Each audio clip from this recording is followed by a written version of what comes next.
So we've looked at a few interesting choices for rho in the problem of electrostatics, where we want to get the electric potential from the charge density. So again, rho is the thing we are given, phi is the thing that we want.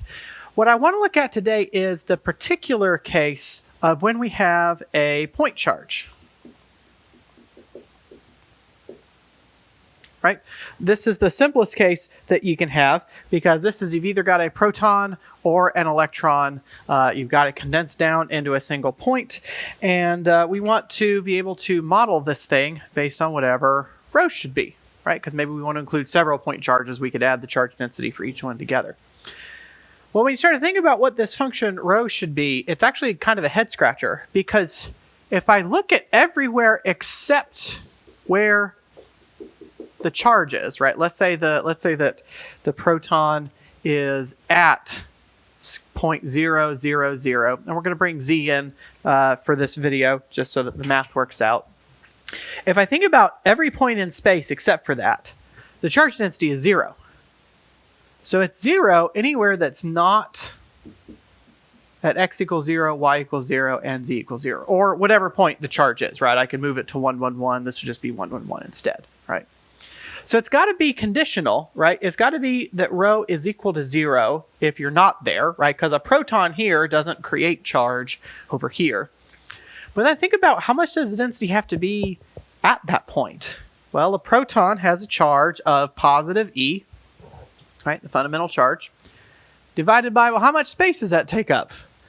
Well, it's a single point, right? The volume of a single point, 4/3 pi 0 cubed.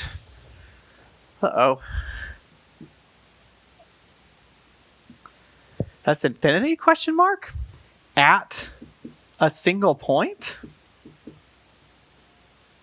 Right? How is that possible, right? It's bad enough to get an infinity, but it's even worse to get an infinity at one point and 0 everywhere else. So that means the charge density, it's 0 everywhere, and then at that one point, zoop, it's infinitely high.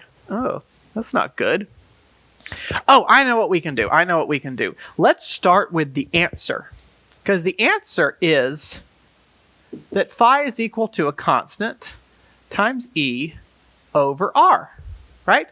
That's the electric potential for a point charge. And here your R is x squared plus y squared plus z squared to the 1/2. Okay, let's try that. Let's try just getting the answer from Poisson's equation, right? Because Poisson's equation tells me that del squared phi should equal negative rho. So I'll actually solve it backwards this time. We'll start with the phi. We'll see what we get out for rho, because I want to be able to put this rho into a computer, and clearly this is not going to work for a computer, right? Computers like infinities even less than mathematicians do. Okay, so let's think about this. So my del squared here, this is a second derivative with respect to x, a second derivative with respect to y, a second derivative with respect to z, right? So my rho is going to be a negative d squared dx squared plus d squared dy squared plus d squared dz squared, all on this phi, right? All on this k E over R. Well, I can just move the KE out, right? Because they're just constants. Derivatives don't care about constants. Negative KE. And I'll just have an R to the negative 1. And this is what R is over here. So R to the negative 1 is just this thing to the negative 1 power. Okay, I've got 3 pieces here, right? I've got second derivative with respect to x, second derivative with respect to y, second derivative with respect to z. What I could do, I could get each of those derivatives by itself and then just add up the results. So let's try that one piece at a time. So before we get to a second derivative, we got to do a first derivative. So we'll try d by dx of this thing, r to the minus 1. Well, r to the minus 1, figured out over here, is x squared plus y squared plus z squared to the negative 1/2 power. Okay? This is a chunk in here. This is just think of this as a blob. So we're going to end up applying the chain rule. Right? The first thing we got to do is we got to take this power and drop it down here. Right? So we have a negative 1/2. Then we leave the chunk inside alone. We're going to leave that as x squared plus y squared plus z squared to the, and now this has to get demoted 1, right? So this is going to be negative 3/2, right? Because negative 1/2 minus 1 is going to go down to negative 3/2, has become more negative. And then I need to multiply by the internal derivative, right? This is where the chain rule comes in. Need to multiply by the derivative of this thing on the inside with respect to x. This first piece will give me a 2x. The second piece will give me 0, because derivative of y with respect to x is 0. This will give me 0, because derivative of z with respect to x is 0, because these are all independent variables, and this is a partial derivative, right? So it'll just give me 2x there. We can clean this up a little bit, because we're about to take a second derivative of it. So this 2 cancels with this 2. That's great. So I'll have a negative x out in front. And then I have this piece here. Now remember, x squared plus y squared plus z squared, that's related to this r here, right? So r is going to be x squared plus y squared plus z squared to the 1/2 power, right? Because it's just the Pythagorean theorem in 3 dimensions. I almost have that here. I've got that cubed. So if I had that cubed, that's what I would have. So that cubed there, so that's going to be cubed here. This gets a negative here. This gets a negative here. So I'll have negative x times r to the minus 3. Now, that's going to be important in a second, the fact that we've cleaned that up a little bit. You always want to clean things up before you go into another derivative. All right, let's try the second derivative now. So I'll have a d by dx of this thing of negative x times r to the minus 3. Right? Okay, so this is a function times a function, so we're going to have to use the product rule, right? So I'll have a negative. Product rule says that first I take the derivative of the first thing and leave the second thing alone, so dx is just 1. That's the easy part. And then I'll just have the r to the negative 3 power coming along for the ride. Okay, that's fine. Minus, because this thing has a negative. Now I leave the first piece alone. And now I need to take the derivative of the second piece. Okay? This is going to be another chain rule, right? Just like we did up here, right? We were taking the derivative of r to the minus 1 power. Let's try it this way. Let's try just taking the derivative of this thing. So I'll have times a negative 3, right? Negative times negative gives me a positive. R to the minus 3 power. Excuse me, not to the minus 3, to the minus 4 power. Right, leave the r alone. Change the negative 4. And then I need to multiply this by dr dx, right? That's the chain rule. That's basically what we did up here, right? It's just now I'm just using the label r to kind of keep things nice and clean. Okay, so let's bring this along for the ride. So negative r to the minus 3 plus 3x r to the minus 4. And now I need derivative of r with respect to x. Okay, so if my r is x squared plus y squared plus z squared to the 1/2 power, my dr dx is going to be a 1/2. Leave the thing alone inside, x squared plus y squared plus z squared to the negative 1/2 power times the internal derivative 2x. So it's kind of similar to what we did before. So I'll have an x divided by, this thing is still r, it's just r in the denominator. So my dr dx is just x over r. So dr dx here is just x over r here. So what you end up with is a negative r to the negative 3 plus a 3 times, I'll have an x times an x gives me an x squared divided by, how many r's do we end up with in the denominator? An r to the 5th power. Okay, a lot of powers floating around, but they'll be important in a few minutes. Okay, that was a lot of work just to get 1/3 of the problem, right? That gives me this first piece, the second derivative with respect to x of r to the minus 1. Now I have to get the same thing for y and z. Here's why I wrote this way, right? R is the same. No matter whether you're going along the x direction, the y direction, or z direction, r is the same. The only thing that's different about this is the x. So what that means is, if I take the second derivative of if I take the second derivative with respect to y of this r to the minus 1, right, that's the second piece here, it's going to give me the same answer, right? Because r treats x, y, and z all on the same footing. If they're all on the same footing, all the same algebra is going to happen. The only difference is this one piece here is going to change to a y. Right? Because this r is going to come out the same way. This 3 is going to come out the same way. This r to the 5th is going to come out the same way. The only difference is that thing that's circled in blue. So I'll have a negative r to the negative 3 plus 3y squared divided by r to the 5th. And then when I do the same thing for z, d squared dz squared on r to the minus 1, I get out the same thing, negative r to the minus 3 plus 3z squared over r to the 5th. Right? I just trade out the thing circled in blue. So everything is the same except for the variable that goes on the top there, right? One will have x, one will have y, one will have z. So what I have to do is combine those three, right? Because I have the x derivative plus the y derivative plus the z derivative. So I need to add all three of those together. So I'm going to take negative r to the negative 3 plus 3x squared over r to the 5th, right? That's that first part. Plus the next part, negative r to the negative 3 plus 3y squared over r to the 5th. That's this part. Then I need to add this part. Plus a negative r to negative 3 plus 3z squared over r to the 5th. Right? Well, this first column is pretty easy to add. I'll have a negative 3 times r to the negative 3rd power. That's kind of cool looking. And then I get these things. So I have a plus 3. Let's actually turn this into a fraction to look at what's going on here. Up at the top, I'll have an x squared plus a y squared plus a z squared.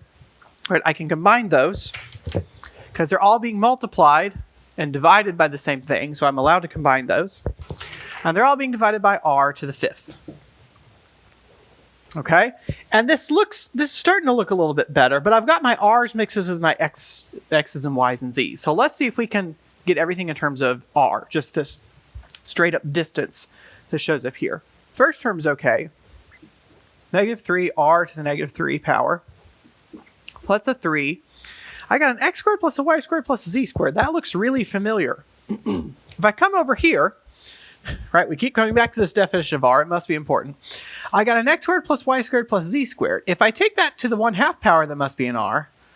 But that means if I just have x squared plus y squared plus z squared to no power, or rather to the 1 power here, right? That's the same thing as having 2 over 2. The same thing as squaring this. That's what r squared is. Right? So if you can get rid of that square root, you really have an r squared. So I really have an r squared up here divided by an r to the 5th. Well, that's kind of cool because I have a 3 here, I have a 3 here, I have an r to the minus 3rd here, an r to the, what do I have there? Let's try that out. So I have a negative 3, r to the negative 3, plus 3. Here I've got an r squared over an r to the 5th, so that's going to be a power of 2 minus 5. It's going to be r to the negative 3. When I look at those, I've got this thing, and this thing is the same. So I have a negative thing plus itself. Whole thing equals 0. So what did we start out with? We started out with a naive guess that rho would be 0 most everywhere. And what did we end up with? Right? This whole purpose was to get rho here. Right? We end up with rho equals 0. So we end up with the same problem we had before. Is there a way we can salvage it to get anything out of this?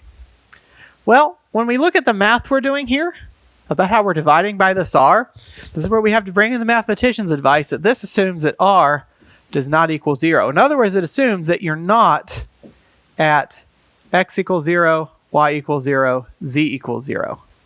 Right? Because as soon as you go to that point, you're not allowed to actually do this mathematically. And so the calculus actually pans out to give you that this charge density has to be 0 everywhere except at the origin where it has to be infinity. What we have stumbled on here is a special thing in physics called the Dirac delta function.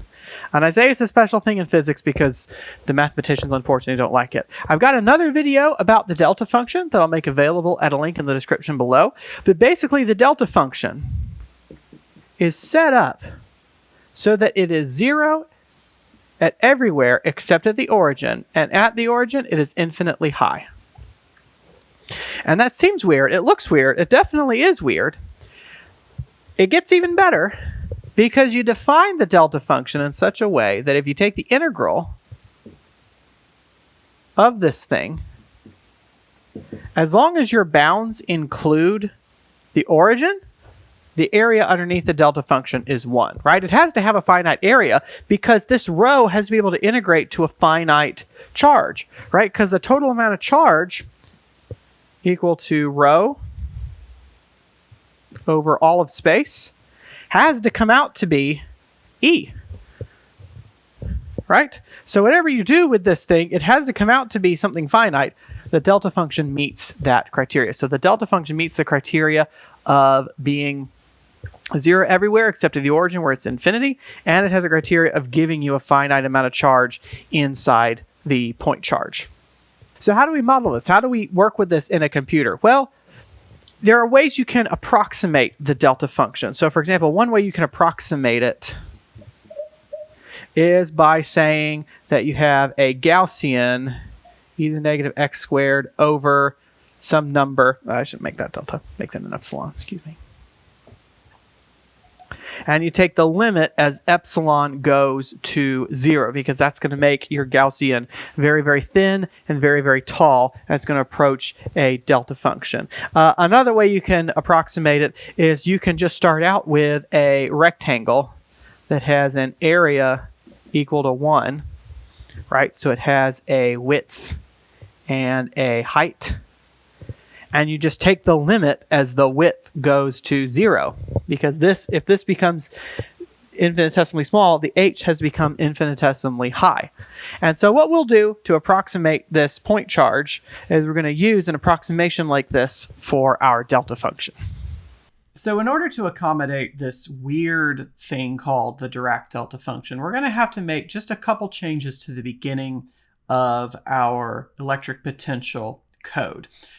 Here in the second cell, we're going to define a new class for a charged particle. Class is just defining your own type of object in Python. It's incredibly useful for when you want to create a type of thing that has the properties that you want. So for example, I want to create a charged object that has 3 properties: a charge, an x position, and a y position. That's really all I need. And so when I go to create a charge, I need to provide those 3 values, q, x, and y.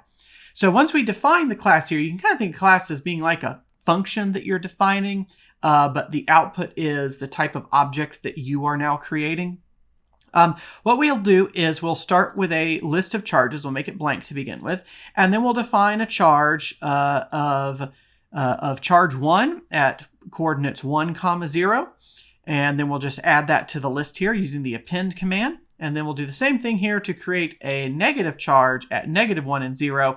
And again, we'll append that to the list of charges. And you can repeat this process for as many charges as you want. This is going to create a dipole for us. If you wanted to create a quadrupole, you would repeat this process again and put 2 more charges, another positive and another negative, maybe at, say, 0, 1 and 0, -1. Then we come down here, we're setting our constants, etc. This is all going to work the same. The machinery works the exact same way. It's just a question of how we define the charge density function. I don't think I've run this cell, so let's run that one, get our charges defined. We come down here to rho. I moved rho down to this section so that this is the thing you change when you want to move to a different problem, and it's going to define rho for you here each time we go through the calculations. So we're approximating our delta function as a very tall, very thin rectangle, kind of like, or I guess a rectangular prism in this case, kind of like we had on the whiteboard earlier. So we're going to define a length called DFW for delta function width. This is just how wide we're going to make the delta function, right? So in principle, a delta function is supposed to be infinitely high and infinitesimally thin, right? But what we're going to do instead is make our delta function have a finite width and a finite height. So we're going to make this width kind of thin. We're going to make the height rather tall.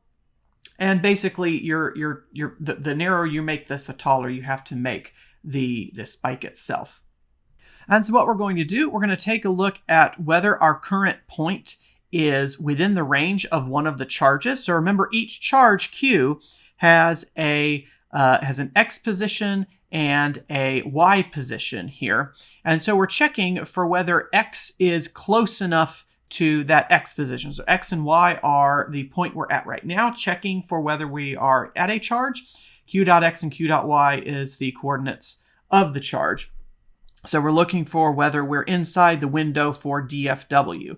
And so you pretty much have to make DFW at least 2dx wide, right? If you made this like a tenth of a dx, then it's possible you won't ever land on the charge and you'll just have a flat zero charge density effectively. So you've got to make this wide compared to the grid spacing. It's got to be at least a couple grid spaces wide.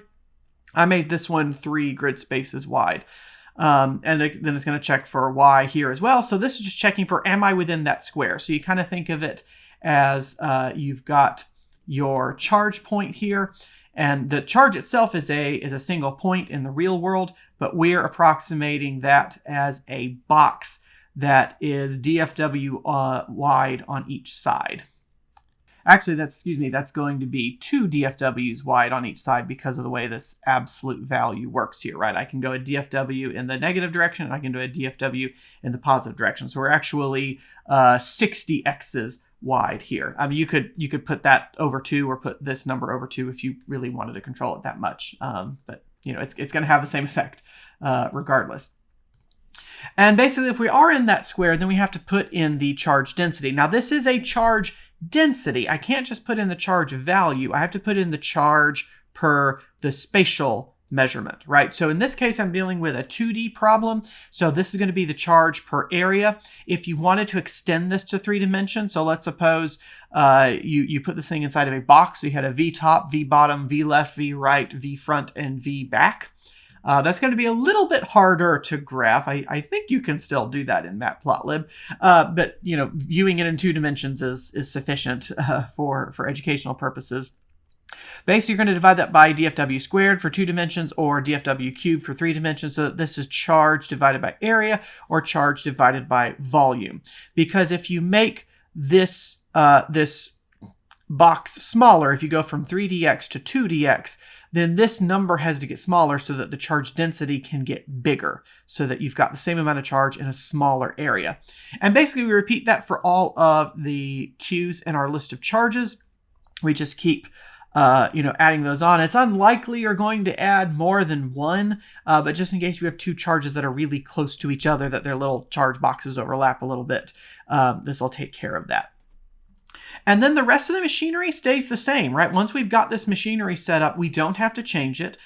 This, again, is the key part for the finite differences method, where we've got our average value of phi around the point ij, and then we add this dx squared over 4 times rho, and you can get an idea here of why it's important that we divide by dfw squared, because we have a dx squared here. I need for those units to cancel out. I need for that dimensionality to cancel out.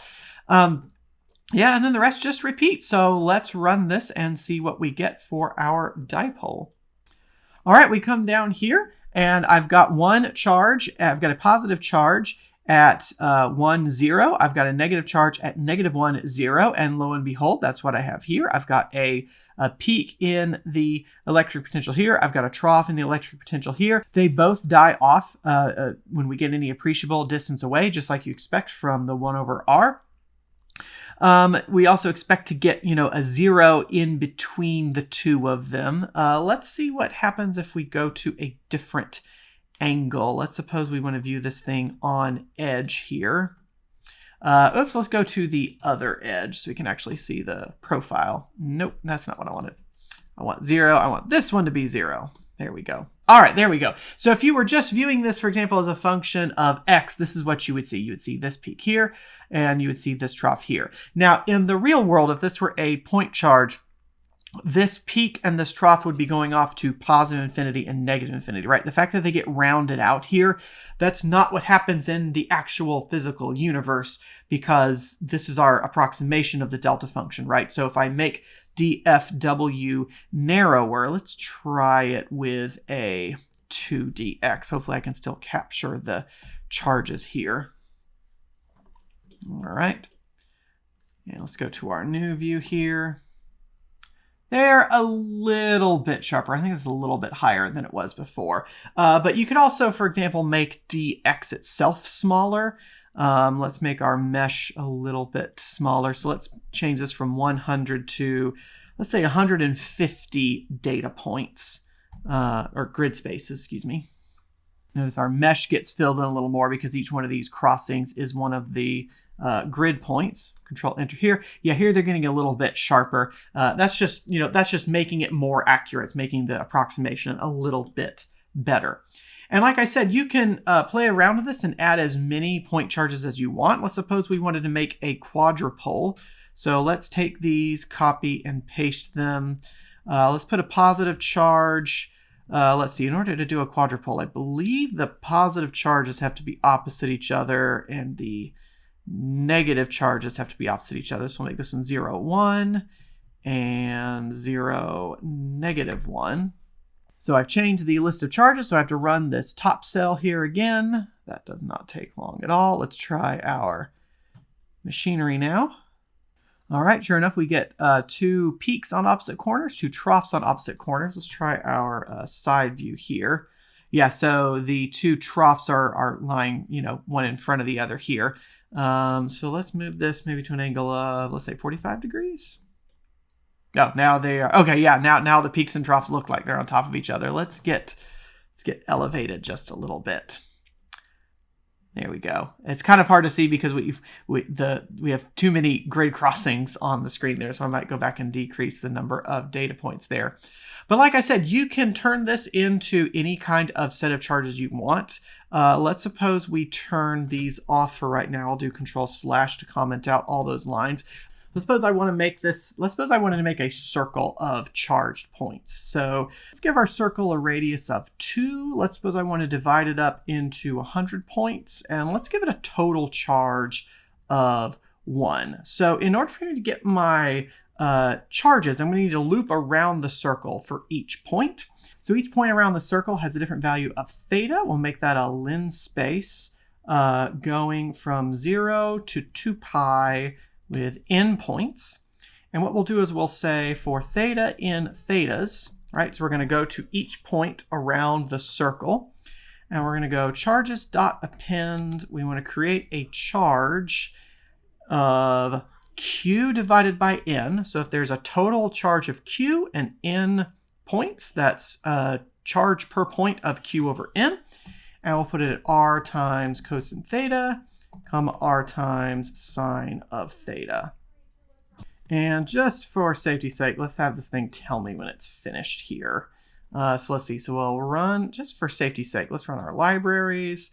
Then we'll get our new circle of charged points. All right, that finished. All right, let's see what we get here. And lo and behold, we get this cool little charged crown looking thing. You notice not all of these are going up to the same height. That's just an artifact of our grid spacing, right? So if I decrease the grid spacing, put in more grid points, this thing would smooth out a little bit. So that's pretty cool. We get a peak for the electric potential here. Again, it's going to die off quickly as you go away. If we change our angle here to a little bit more vertical, we can get a view of the inside there. And one of the things you want to see with any charge distribution you have is that it should die away like 1 over r as you get farther away. And you can kind of see that here where it's like, I mean, it's kind of hard to see because it's so flat, but if we put this maybe on a log scale or something, we might be able to see that better. So anyway, what you can do with this, if there's any shape that you want to create as a charged object, like a charged line or a charged infinity symbol or a charged square, you can create that using a list of charges here and get out the electric potential that you're looking for. So anyway, I hope that's useful to you. Thank you so much for watching. I will see you next time. Bye-bye.